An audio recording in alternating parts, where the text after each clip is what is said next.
Aston Villa start the season with a brutal loss.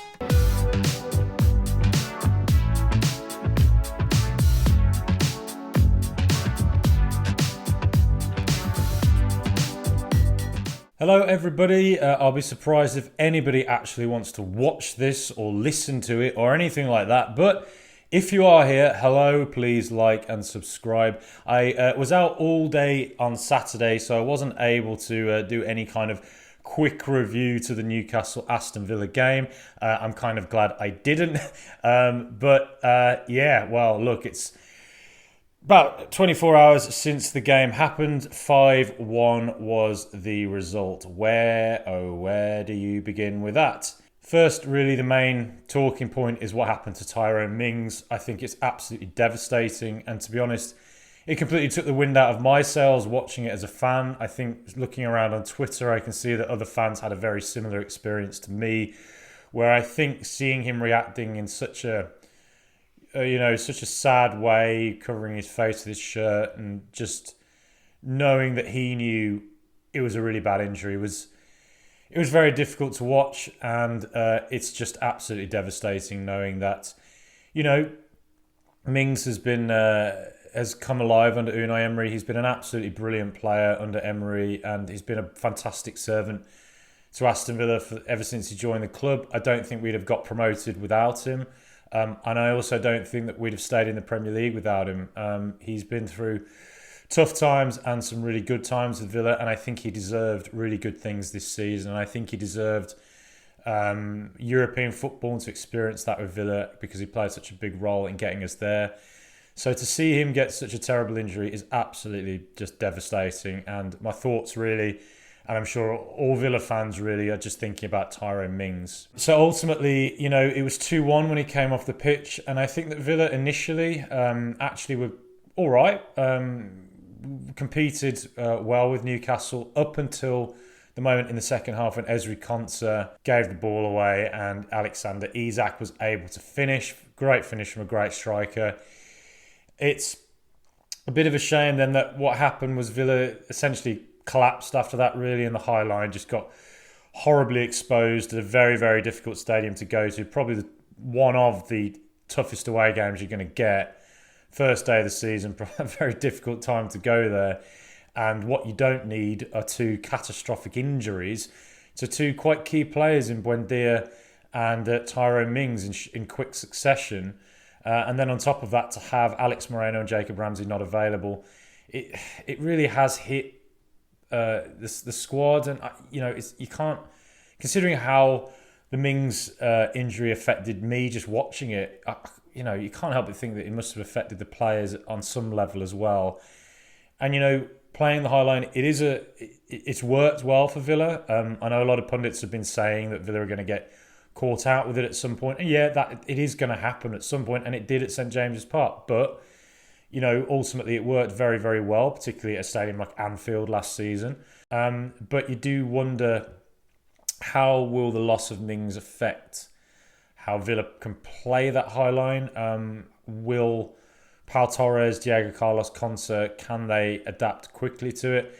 I predicted, before the season that Villa might have a bit of a middling start just as we adapt to new players and some tweaked tactics. I think now that with Mings going, with Buendia being out, and with the defence the way it is, I think we're probably just going to have to accept that there probably are going to be some, growing pains as this defence gets used to playing with each other, gets used to playing Emery's particular system.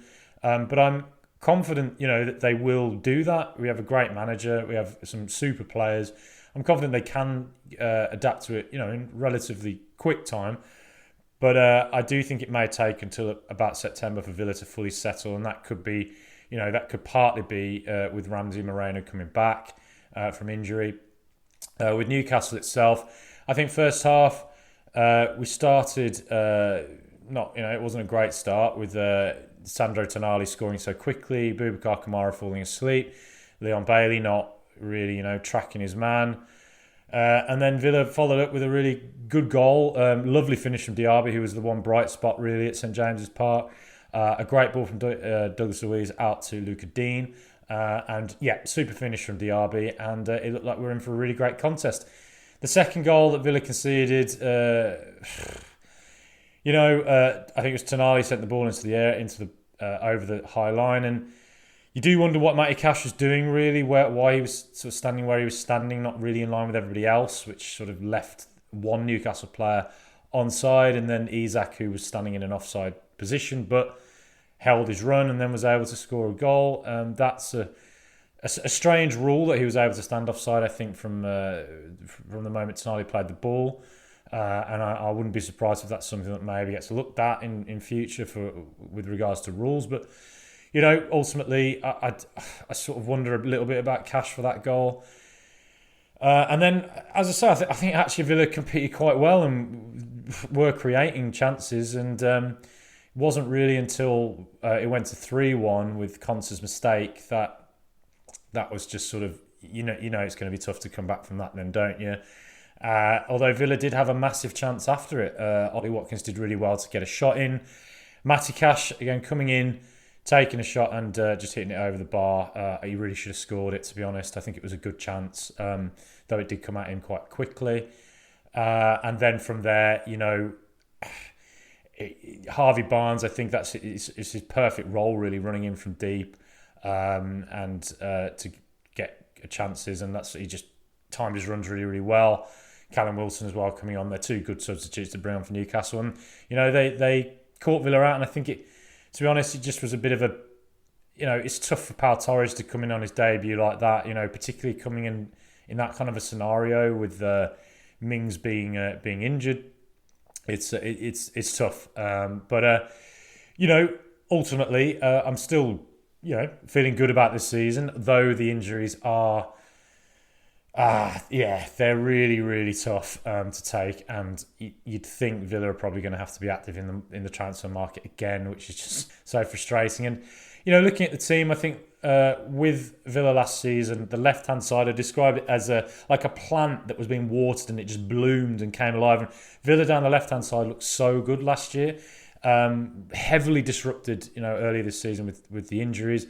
On the right-hand side now with Bailey and Cash, they didn't look great against Newcastle. That could be an area that I wonder if Unai Emery might look at that, whether McGinn goes out right to cover up, for some of Bailey's struggles with defending. That could be something that happens. And with DRB, does he press hard from the front? Again, there's just going to be adjustments that are going to be needed, things that we have to get used to, certain weaknesses that perhaps Emery will sort of figure out in the coming weeks and months. So, the injuries that have happened to Buendia and Mings are disastrous, and the result was obviously terrible. But look, Manchester United lost 6-1, had a horrible, horrible day against Man City 10, 11 years ago, and then a week later went and beat Everton. So, we have to show that kind of a winning mentality and do the same against Everton at Villa Park, which I'm confident these players can do. I'm sure the atmosphere is going to be great. The fans are going to be really up for it, want to sort of push that one away. And, Newcastle came to Villa Park in April and lost 3-0. They didn't collapse, soon after bounced straight back and went on a good run. It is going to be harder for Villa maybe to do that just with losing Mings particularly. It is a bit of a question mark how Villa are going to play without him now, because quite frankly, we just haven't shown that we ever do play well without him really in recent years. So it's an opportunity for Diego Carlos, Concert and Pau Torres to really show, some leadership qualities from the back, I suppose. But like I say, I think it's probably going to take some patience in the coming weeks as we adapt to not having Mings and not having Buendia as options. And, maybe even some new signings coming in who are also going to have to go through a bit of an adaptation process as well. But look, I'm trying to be as positive and realistic as possible. Are there areas in the squad I still think Villa needs to improve before the transfer window's over? Yes. Do I still believe we have a strong squad and a great manager? Yes. But, yes, those injuries really are a blow. But look, Everton next, and we've just got to go and win it. And I'm absolutely confident that this Villa team can go and win it. So, look, Not a great day at St James's Park, but they have to come visit Villa Park later this season. There's plenty of time to get revenge there. I know the London Mags will probably be watching this and enjoy it, so hello there to you as well. But other than that, yeah, look, up the mighty Villa. And I'm sure we are capable and willing to bounce back from what was a very tough opening day.